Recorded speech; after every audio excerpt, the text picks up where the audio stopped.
बिस्मिल्लाहिर्रहमानिर्रहीम। अस्सलाम वालेकुम नाज़रीन, आप देख रहे हैं प्रोग्राम हक़ाइक़। मैं हूं आपके साथ फ़ाइज़ा शराज़ी। नाज़रीन, अभी की सबसे बड़ी ख़बर जो है वो जिसका हम इंतज़ार कर रहे थे उससे रिलेटेड ही है कि ईरानी वज़ीर ख़ारजा अब्बास अराग़ची मुख्तसर टीम के साथ आज इस्लामाबाद उनकी आमद है, मुतवक्क़ा है, और उन्होंने बाकायदा ट्वीट भी कर दिया है। इससे पहले उनके साथ रब्ता हुआ था, टेलीफोनिक रब्ता हुआ था। पाकिस्तान के नायब वज़ीर आज़म वज़ीर ख़ारजा इसहाक़ डार साहब का टेलीफोनिक रब्ता था, जिसमें इलाक़ाई सूरत हाल, जंगबंदी और सफ़ारती कोशिशों पर गुफ्तगू की गई थी। पाकिस्तान अपनी पूरी कोशिश कर रहा है कि मामले को किसी ना किसी तरीके से हल तक पहुंचाया जाए।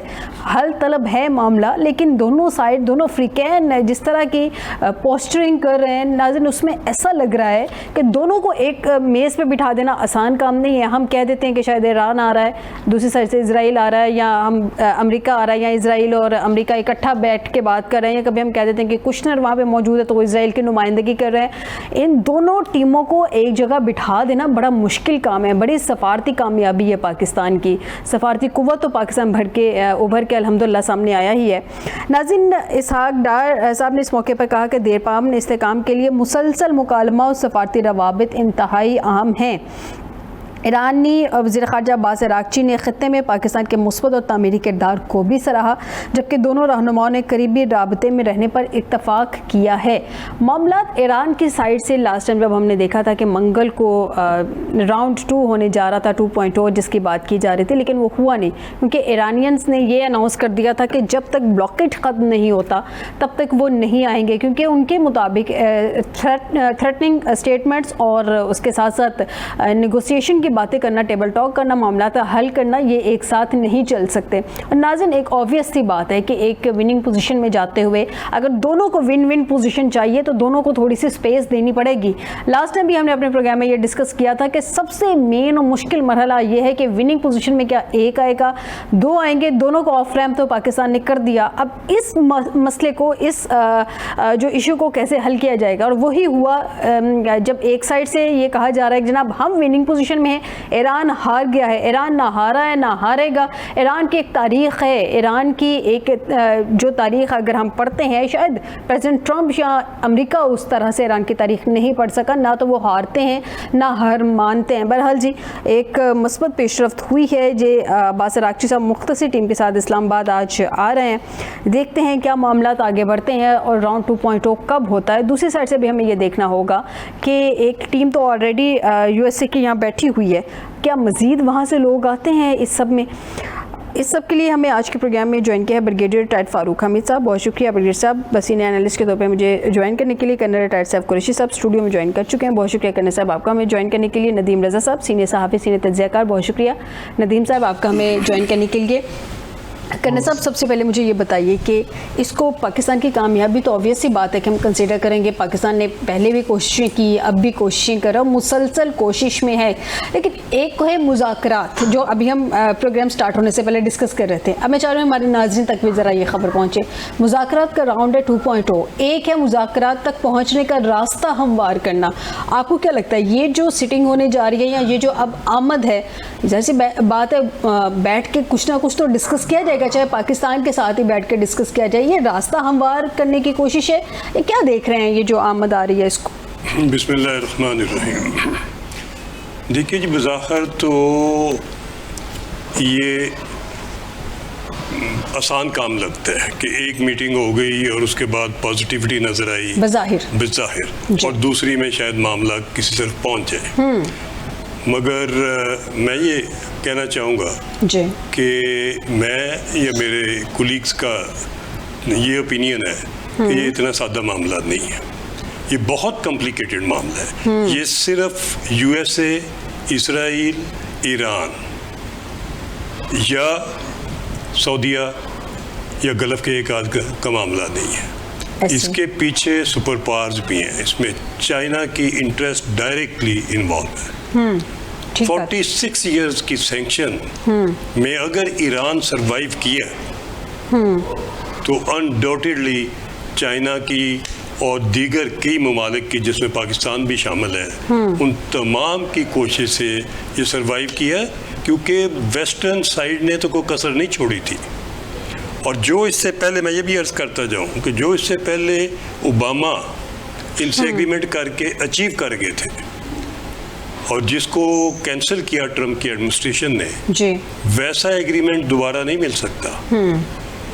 वैसे एग्रीमेंट को बार बार लेकिन वो कहते हैं ना कि हम एक बेहतरीन जो है एग्रीमेंट के साथ सामने आएंगे, तो ये तो फिर शायद ख्वाब ही रह गया उनका। मैं एक अर्ज कर दूं, ये ठीक है इंटरनल कंजम्पशन के लिए ठीक, और ये भी ठीक है कि जब हम मेडिएटर्स हैं तो हमें हमारी जिम्मेदारी है कि हम दोनों को विन विन सूरत हाल कि हम दोनों आए हैं, तो वो घर जाते हुए कोई भी उनमें से डिफीटेड या शिकस्त खुर्दा होके ना जाए, क्योंकि जितना अमेरिकन अगर ये महसूस करेंगे कि वो जंग हार गए, और ये पहली दफ़ा कि किसी एक मुल्क ने अमेरिका को और इसराइल को चैलेंज नहीं किया, उन्होंने उनको टोटल डिफीट दी है हर सेक्टर में। बिल्कुल सही, आपकी जानिब बात करने साहब दोबारा। ब्रिगेडियर साहब, इस वक्त आप क्या देख रहे हैं? पाकिस्तान की सफारती कामयाबी है, बल्कि सफारती क़ुव्वत पाकिस्तान भर के सामने आया है, बहुत बड़ी बात है, पीस मेकर के तौर पर सामने आ रहा है। एक तो सबसे पहले जो हम देख रहे हैं कि रोना धोना हमारे मुल्क में, साथ वाले मुल्क में जो हमसाया मुल्क है उसमें पड़ जाता है, वो तो चले एक लाइटर नोट में मैंने बात करती हूँ, उसको साइड पे रखें, अभी फिर दोबारा से रोना धोना शुरू हो जाएगा।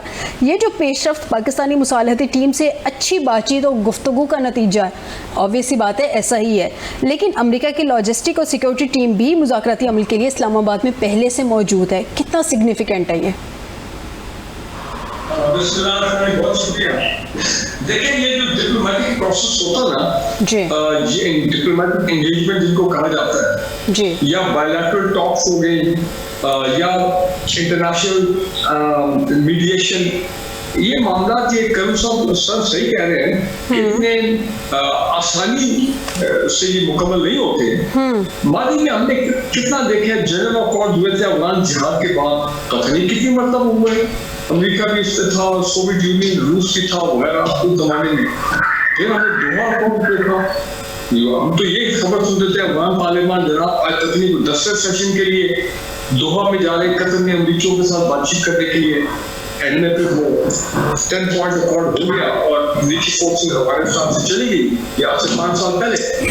तो मेरा ख्याल है कि ये भी बात सही है कि हम लोग बहुत ज्यादा ऑप्टिमिस्ट हो गए थे कि बस जी वो आए हैं वाइस प्रेसिडेंट और जनाब ईरानी डेलीगेशन आया है, और जनाब ये 24 घंटे में एग्रीमेंट हुआ ही नहीं।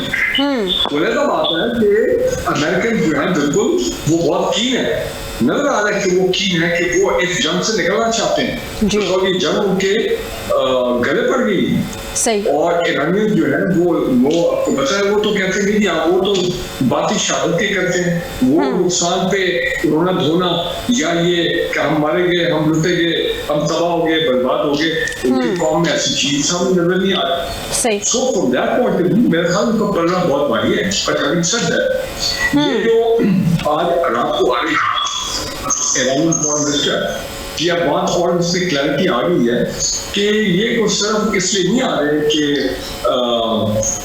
अमेरिकी टीम जो है वो आज रात को आ जाएगी या उनको कह दिया गया कि जी आप पहुंच जाए तो अमेरिकी भी पहुंच रहे हैं, हो सकता है ऐसा हो जाए, लेकिन बेसिकली वो ये है, वो कह रहे हैं कि हम अपने डिप्लोमेटिक शटर पे नीचे इस्लामाबाद, मस्कत, ओमान और फिर रूस, मतलब ये कि वो जो इस वक्त के रीजन के जो मामलात हैं, हुमस के मामलात हैं, डायलॉग का जो इस वक्त कमीशन चल रहा है, पिछले 2 हफ्ते में जो बातचीत मैसेजेस एक्सचेंज हुए हैं, जो ईरानियंस ने अमेरिकन डिमांड्स के ऊपर अपना पॉइंट ऑफ व्यू फाइनलाइज किया है, तो वो शेयर करना चाह रहे ओमान के साथ भी और वो शेयर करना चाह रहे रूस के साथ भी, और पाकिस्तान आए यहाँ पे भी वो अमेरिका अपना फाइनल जवाब जो है या अपना पॉइंट ऑफ व्यू जो है पिछले 10 दिनों की जो शक्ल डिप्लोमेसी हुई है वो पाकिस्तानी टीम को भी अपना शेयर करेंगे। बातचीत भी होगी, ऐसे नहीं चाय पीने तो नहीं आ रहा।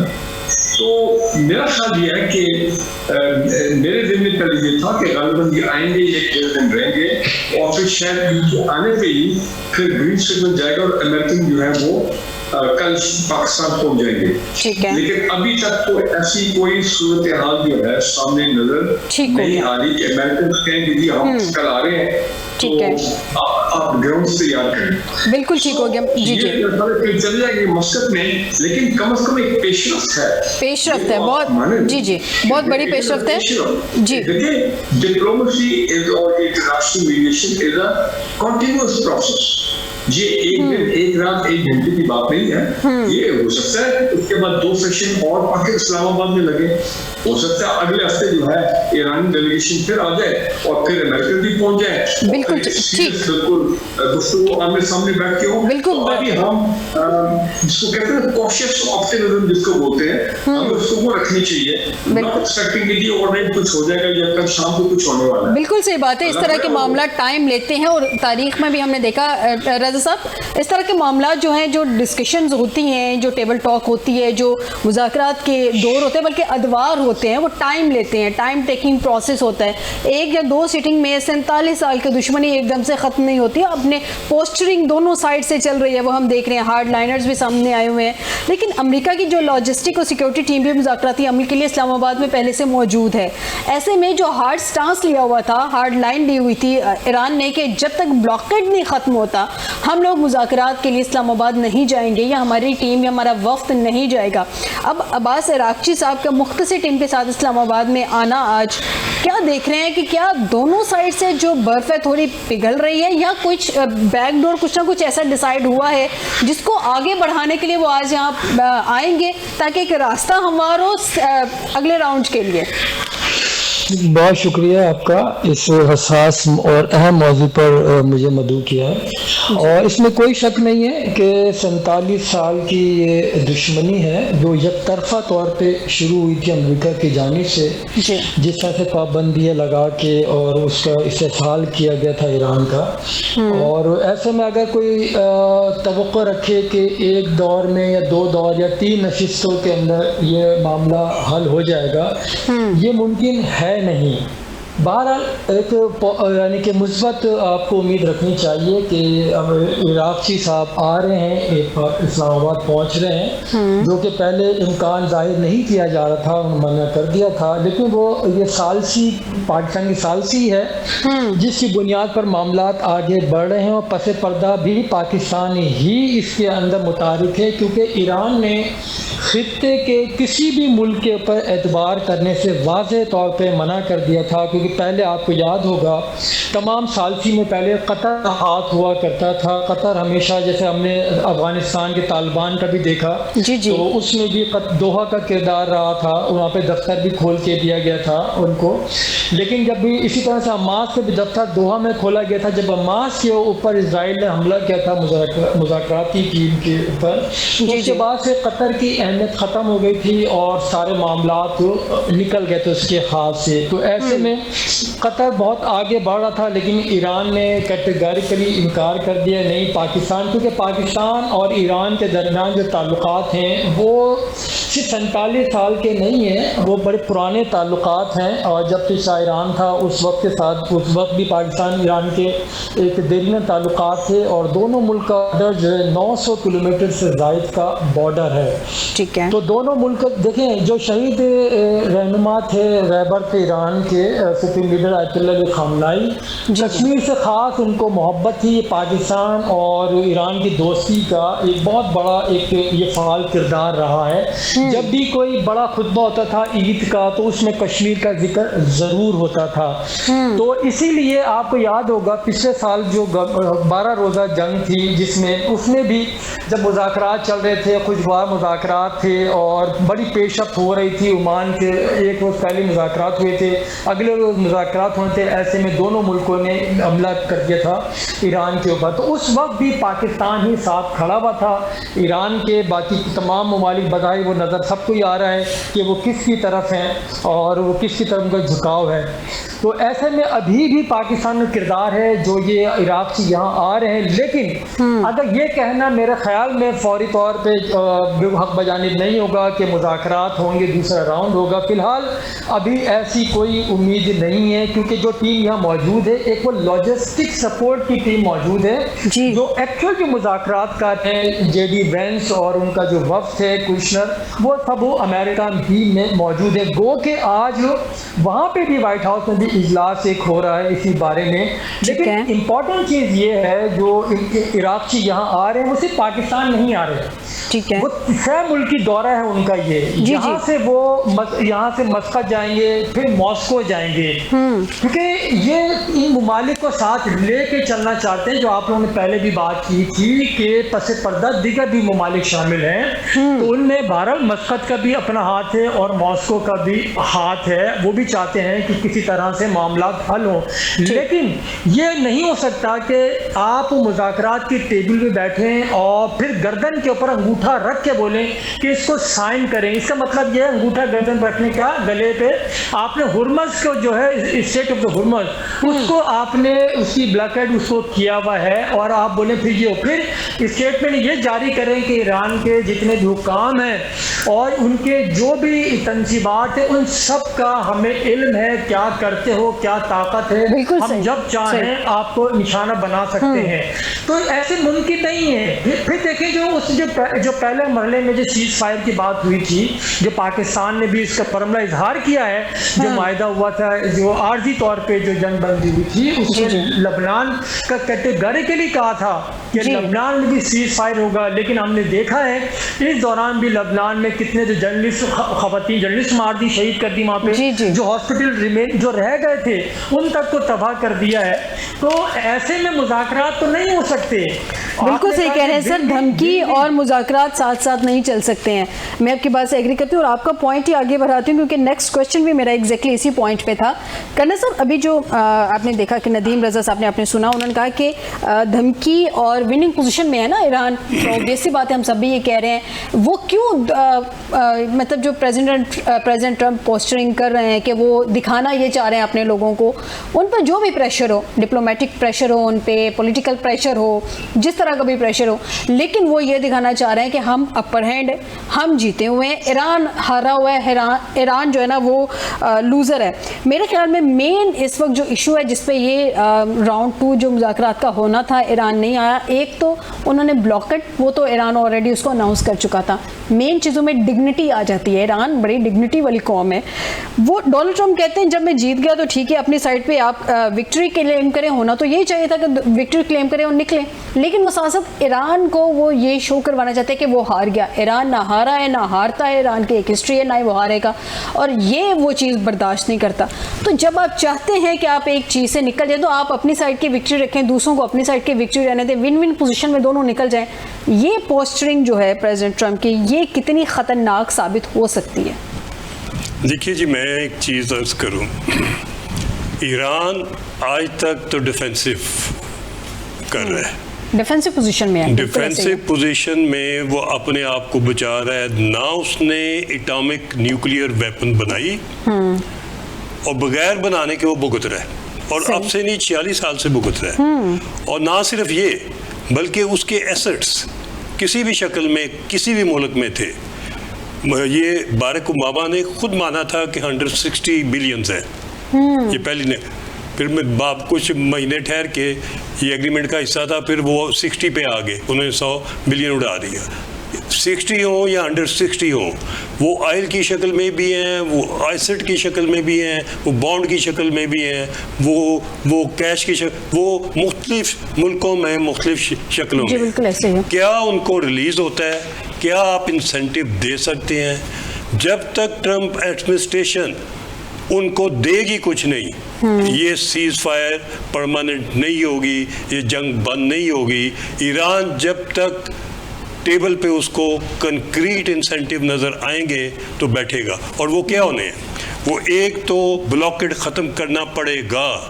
ये नहीं हो सकता कि आप उनकी इकानमी जो कि एक एक दिन में 1 बिलियन कॉस्ट कर रही है, अमेरिका को भी कर रही है, गल्फ़ की सारी स्टेट्स को भी कर रही है, सिर्फ अकेले ईरान को नहीं कर रही।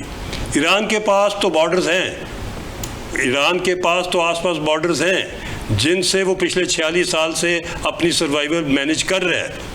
शायद गल्फ़ के पास उस हद तक अभी तक ना ब्लॉकेड हो, और जब उनको फील होगा तो ट्रम्प को भी पिंच होगी। ये ज़्यादा देर मामला नहीं चलेगा ब्लॉकेड का। जिस किसी एडवाइज़र ने उनको ये कहा है कि ब्लॉकेड कर दें और 2-3 महीने गुजार लें, बातों में लगा दें, आप उसको ना उठाएं, ईरान जो है इकोनॉमिकली कोलैप्स कर जाएगा, ये कभी भी नहीं होगा। ये मेरी बात याद रखें। एक चीज़, दूसरी चीज़, इनको अंदाज़ा नहीं है कि इनका इनकी असेसमेंट ये है कि अगर वो बंद होगा, उसका ऑयल जो है वो एक्सपोर्ट नहीं हो सकेगा। ऑयल एक्सपोर्ट नहीं होगा तो जो इनके स्टोरेज है वो 15 दिन की है उनकी असेसमेंट के मुताबिक। ईरान की स्टोरेज 15 दिन की जो है वो तकरीबन 5 दिन की और बढ़ने वाली है। वो उसके बाद का जो उसके ऑयल हैं, जो कुएं बंद करेंगे, वो कुएं दोबारा एक्टिवेट करने के लिए ठीक ठाक इन्वेस्टमेंट चाहिए होती है। कुछ उनमें से शायद ज़्यादा देर लगे तो ज़्यादा नीचे ज़्यादा डेड हो जाए। ये भी एक जो चलते रहेंगे वो उसकी इकॉनमी चलाते रहेंगे। दूसरी साइड पे सिर्फ इनके ही कुएं नहीं है, इनके पास तो आपका ख्याल है 15 दिन का रिजर्वायर है। मुझे पता है कि क्या है, मैं कहना नहीं चाहता, वो आपको वो भी सरप्राइज कर देंगे कि बहरहाल। दूसरी बात ये है कि आपका गल्फ और मिडिल ईस्ट तो तैयार नहीं है। जब उनके कुएं सारे बंद होंगे, वो भी ड्राई होंगे, उनकी इकॉनमी क्लोज होगी, वो तो अभी जिस सूरत हाल से गुजर रहे हैं वो भी एक बड़ी खौफनाक है। और ये जो यूएई ने और बहरीन ने किया है वो कभी ईरानी बोल नहीं सकते। बहरीन ने यूज़ ऑफ फोर्स सर्विस में यूएन में करारदाद मूव की जो वीटो हुई है चाइना और रशिया से।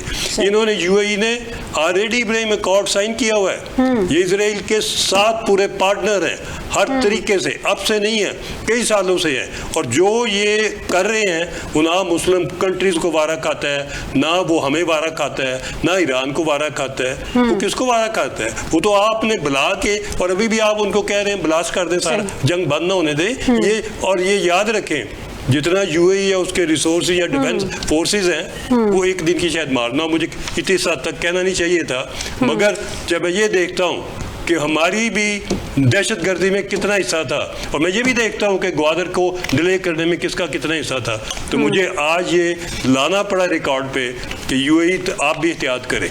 बिल्कुल, यूएई बल्कि जितने सारे ईरान के अगेंस्ट अमेरिका की हेल्प करें उन सबको एहतियात करनी चाहिए। बहरहाल इससे ज़्यादा हम कुछ कह नहीं सकते। ब्रिगेडियर साहब, जब से प्रेसिडेंट ट्रंप ने सीज़ फायर एक्सटेंड किया है, एक नई बहस जो है वो स्टार्ट हो गई है। पहला जुमला था due to a rupture in Iranian leadership. अच्छा, ईरानियन लीडरशिप में वो ये कह रहे थे कि मैं ये कर रहा हूँ ताकि ईरान एक जामे जवाब दे। क्लियरली नज़र आ रहा था कि ये एक स्टेलमेट है। ईरान की मुकम्मल खामोशी थी उस पर। ट्रंप का जो रेटरिक है is being matched by super rhetoric from the other side. अब सूरत हाल ये है कि ट्रंप के काफ़ी अंदाजे गलत हो गए। 2-4 मतलब ये कह रहे थे कि हफ्ते में ये जंग ख़त्म हो जाएगी, ईरान जो है वो हथियार डाल देगा, वो नहीं हुआ। मैक्स वो कह रहे थे 2-4 हफ्ते, वो नहीं हुआ, वो गलत हो गया। 50 से ज़ायद दिन हो गए अब ये जंग को भी चलते हुए, क्योंकि टेक्निकली जंग मेरे ख्याल में अभी ऑन है। अभी तो सीज़ फायर चल रहा है ना, किसी भी वक्त खिलाफवर्जी हो सकती है, अल्लाह ना करे। हरमूज़ का कह रहे थे कि हरमूज़ खुल जाएगी, बंद नहीं कर सकेगा ईरान, हम ये कर देंगे वो कर देंगे, इस तरह की बड़ी बड़ी बातें हर थोड़ी देर बाद ट्वीट आ जाता था। उन्होंने ब्लॉकेट किया, एक शिप पकड़ी ईरान ने, जनाब उनके 2 शिप्स पकड़ ली, टिट फॉर टैट हो गया वहाँ पे। ये भी उनकी जो एक थिंकिंग थी या थॉट प्रोसेस था वहाँ पे भी गलत हो गया। फिर ये था कि अरब कंट्रीज़ जो हैं कहीं हमले नहीं करेगा ईरान पे, जो इनके एसेट्स हैं वहाँ पे अमेरिका के, ईरान ने वो भी कर दिया, वो भी अनएक्सपेक्टेड था उनके लिए। तो आपके ख्याल में चौथा ये कहा जा रहा है कि ईरान अपनी क़यादत का फुकदान है ईरान में, जबकि जितने लोगों को मैंने सुना पड़ा उनके मुताबिक कोई फुकदान नहीं है। आपको कोई फुकदान नज़र आता है ईरान की क़यादत में? वैसे फुकदान की जहाँ तक बात है वो हर जगह हर मुल्क की क़यादत में कहीं ना कहीं थोड़ा सा होता है। सबकी सोच तो ऑब्वियसली बात है एक जैसी नहीं होती है।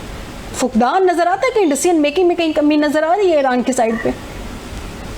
देखेंगे ये तो ड्यूटी है ईरान की लीडरशिप की कि उनके अयतुल्लाह ख़ामेनी साहब की डेथ के बाद, शहादत के बाद, और बाकी उनके जो सिविल मिलिट्री लीडरशिप है जिनको एलिमिनेट किया गया था पिछले शुरू में जब जंग शुरू हुई, तो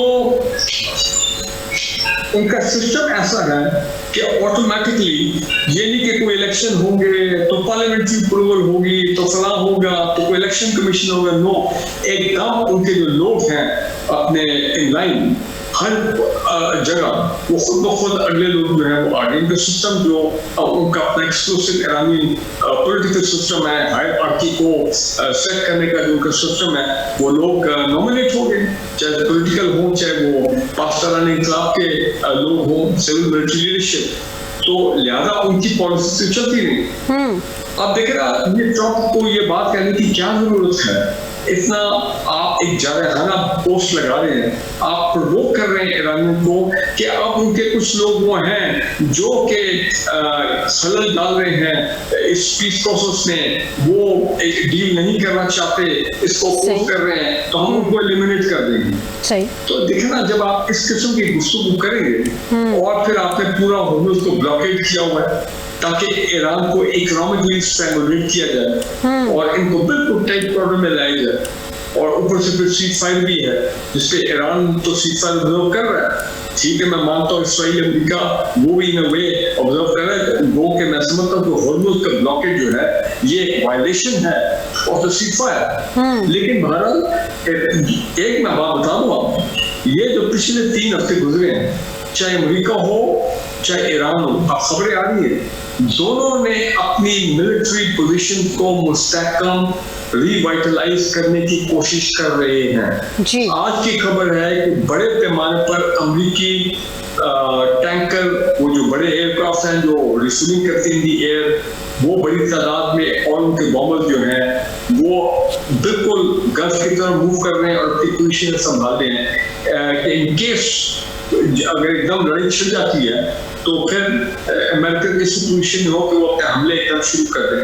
अब ईरान ने वो बच्चे तो नहीं है, उन्होंने भी 3 हफ्ते इस्तेमाल किया है कि अपनी जो मिसाइल पावर है, मिसाइल स्ट्रेंथ है, स्पीड बोट्स उनकी हैं, ड्रोन्स हैं, और अपने लोकल लोगों को तैयार करना, आर्मी के अंदर रिक्रूट करके वो सारा काम 3 हफ्ते से जितना वो कर सकते हैं वो कर रहे हैं, ताकि अगर एकदम जंग दोबारा शुरू होती है तो Iran is not taken by surprise और ईरान की वही जारहाना अप्रोच जो है रख सकता है, रखेगा।